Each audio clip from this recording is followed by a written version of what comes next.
Right now, somewhere in the world, someone is crying at a movie, not because anything real is happening, just light on a screen and a swell of music, and yet their eyes are filling with warm, salty water they cannot control. You do this too, you have done it your whole life, but the real reason your eyes leak when you feel something is far stranger than sadness. It has almost nothing to do with the tears themselves, and as far as scientists can tell, you are the only creature on Earth that does it. Every animal has eyes that water, a dog's eyes water, a crocodile's eyes water. Tears exist to keep the eyeball clean and wet, and they have done that job for hundreds of millions of years. That kind of tear is pure plumbing. Dust gets in, water washes it out.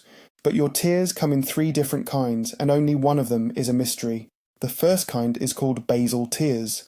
They are the thin, invisible layer that coats your eye every second of the day so it does not dry out and crack. You never notice them. You would go blind without them. The second kind is reflex tears. Chop an onion, get an eyelash stuck, walk into a cold wind, and your eye floods to flush the irritant away. Every animal has these 2 kinds. They are ancient, mechanical, and boring. The third kind is the strange one, emotional tears, the ones that arrive when you are heartbroken or overwhelmed or standing at a wedding you were not even sure you cared about. No dust, no wind, no onion, just a feeling somehow reaching all the way down into a gland behind your eye and turning on a tap. Why would a feeling do that? Why would evolution connect your sadness to your face at all? For most of scientific history, nobody had a good answer. Even Charles Darwin was stumped. In 1872, Darwin wrote an entire book on how humans and animals express emotion, and when he got to weeping, he essentially gave up. He called emotional tears purposeless, an accident, a twitch of the nervous system with no real function. For over a century, that was the default view. Crying was just noise the body made.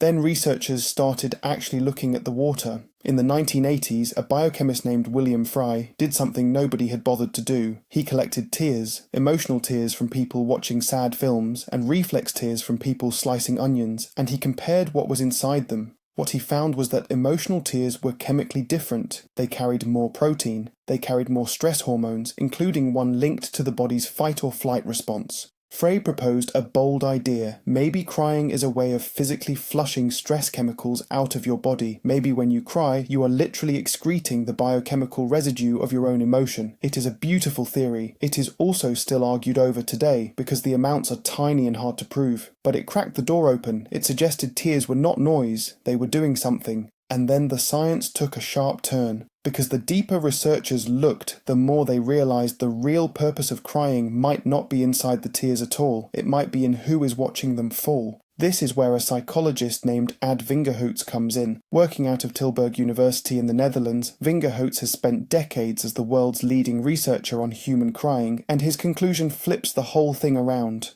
Tears, he argues, are not mainly for you. They are a signal. They are a message you send to other people. Think about what tears actually do to your face. They blur your vision. They make it harder to see, harder to fight, harder to run. In pure survival terms, that is insane. Why would your body cripple you at the exact moment you feel most vulnerable? An evolutionary biologist named Oren Hasson had an answer that sounds almost too clever to be true. That handicap is the point. By blurring your own vision, tears broadcast an honest, unfakeable signal that says, I am not a threat, I have lowered my defenses, I need you. You cannot bluff a tear. It is a white flag your body raises on its own. And a white flag only works if someone is there to see it.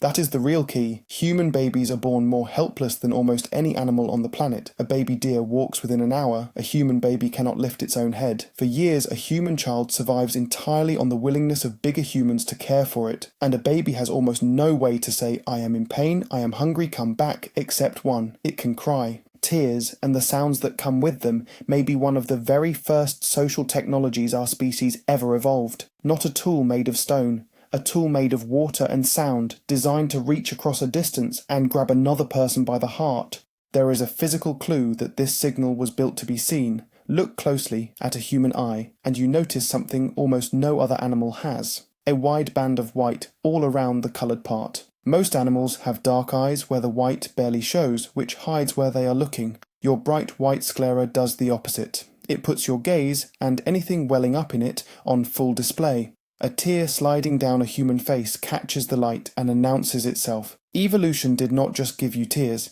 it gave you the perfect screen to show them on. Watch what happens when someone near you starts to cry. You lean in, your voice drops, you reach out a hand, you feel it in your own chest, an almost physical pull. That reaction is not learned politeness. It is old, and it is deep, and it fires before you can think. This is why crying is so tightly bound to connection. Studies of criers find that most crying happens in the presence of others, or when we are thinking about others, and most people report that a good cry makes them feel better mostly when someone responds with comfort. Cry alone in an empty room and you often just feel worse. Cry in the arms of someone who holds you and something releases. The relief was never really about draining stress hormones, it was about being answered, which explains the strangest part of all, why you cry at things that are not even sad, why a wedding does it, why a soldier coming home does it, why a piece of music with no words can reach into your chest and wring it out.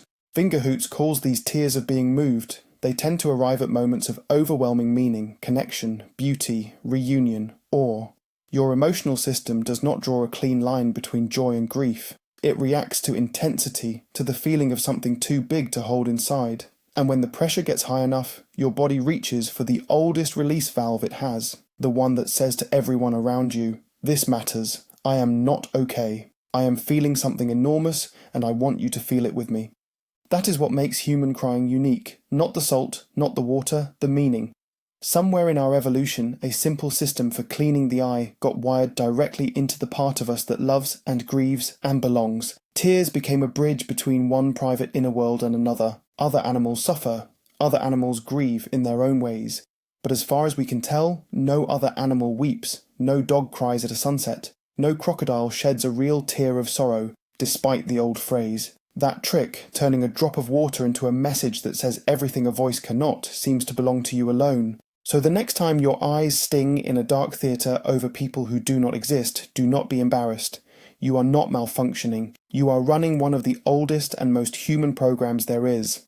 Right now, somewhere in the world, someone is crying at a movie, and they are not weak, and they are not broken. They are doing the one thing that helped our ancestors survive when they were small and afraid and needed each other. They are reaching out in the only language older than words and asking to be held.